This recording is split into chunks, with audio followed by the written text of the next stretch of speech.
Vance blows up Iran talks. Hungary boots its authoritarian. Sanders moves to cut off Gaza bombs. GOP cracks on the war. And progressive policies turn out to be everybody's policies. Good evening. This is the Commonwealth Report. News for the public, not the powerful. You can follow us at commonwealthreport.news. Did JD Vance just torpedo America's best shot at a peace deal with Iran? After more than 20 hours of negotiations in Islamabad, Pakistan, U.S. and Iranian diplomats were actually close, according to Axios. The Iranians thought they were nearing an initial agreement by Sunday morning. Then JD Vance stepped up to the podium and declared that Iran had chosen not to accept our terms, announced the U.S. delegation was leaving, and called it bad news for Iran. Sources say the Iranians were, in a word, pissed. What were the real sticking points?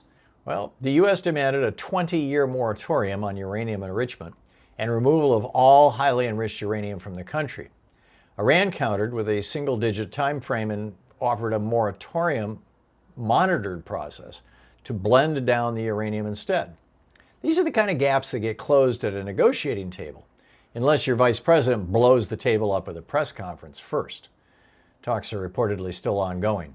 Let's hope someone hides Vance's microphone. Stop calling them fringe. A new report shows progressive policies are what most Americans actually want. The corporate media loves calling progressive policies radical.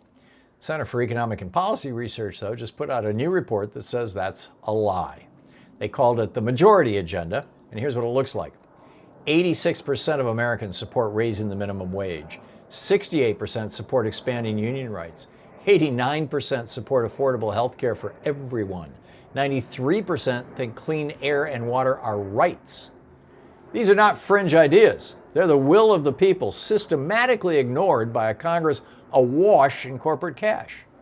The CEPR report warns that the failure to pass these broadly popular policies represents a breakdown of democracy, where the tyranny of the wealthy minority has reigned. Next time someone calls Medicare for All a pipe dream, remind them that it has more public support than most sitting senators. The problem isn't the policies. The problem is who owns Congress and how 5 corrupt Republicans on the U.S. Supreme Court handed our political system off to the billionaire class. Is the Senate map slipping away from Republicans? The nonpartisan Cook Political Report dropped a new Senate ratings update today, and the news is not good for Republicans. 4 races shifted toward Democrats. Georgia flipped from toss-up to lean Democrat. North Carolina's open seat did the same.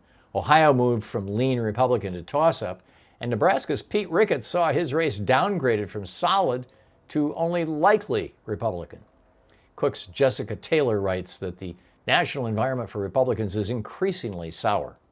Democrats would need to sweep every leaning race plus all 3 toss-ups in Maine, Michigan, and Ohio just to reach a 50-50 split. And even then, JD Vance's tie-breaking vote would keep the Republican Party in control. But these numbers are moving. Trump's chaos is driving them. And November is still 7 months away. The battlefield is shifting. Hungary just showed the world how to throw an authoritarian out. Pay attention, America. Yesterday, the people of Hungary did something that seemed impossible just months ago. They threw out Viktor Orban, Trump's favorite European strongman, Putin's favorite too, by the way, after 16 years of increasingly authoritarian rule. Peter Magyar's Tiza party won a stunning 2/3 supermajority in parliament, capturing 138 of 199 seats on more than 53% of the vote. Orban just got 37%. Nearly 80% of Hungarians turned out because they've had enough.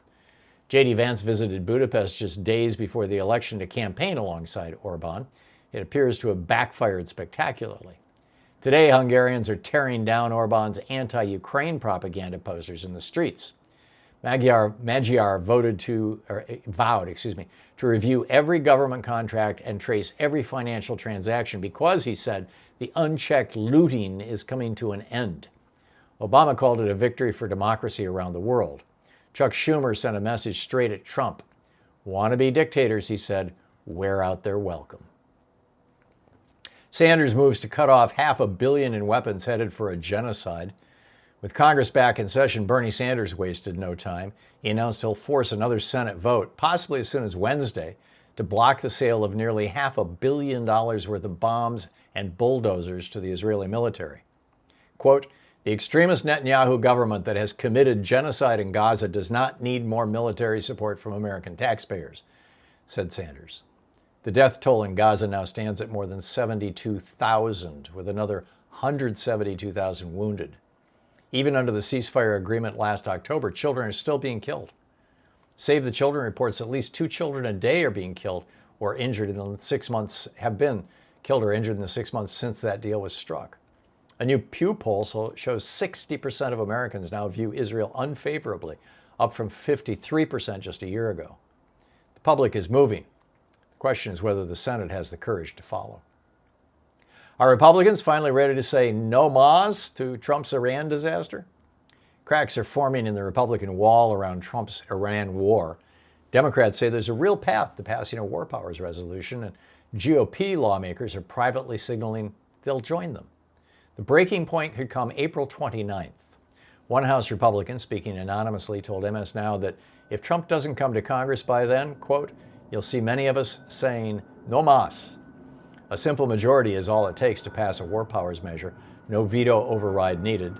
Senator Lisa Murkowski called Trump's threats to wipe out an entire civilization inexcusable, saying they, quote, "directly endanger Americans."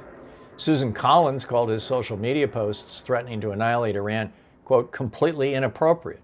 So far, only Rand Paul has actually voted with the Democrats on Iran, but April 29th is coming fast. Everyday Republicans stay silent. They own this war, the chaos, the bloodshed, and the economic wreckage that comes with it. No mas indeed. And that's the way it is tonight, Monday, April 13th, 2026. I'm Thom Hartmann.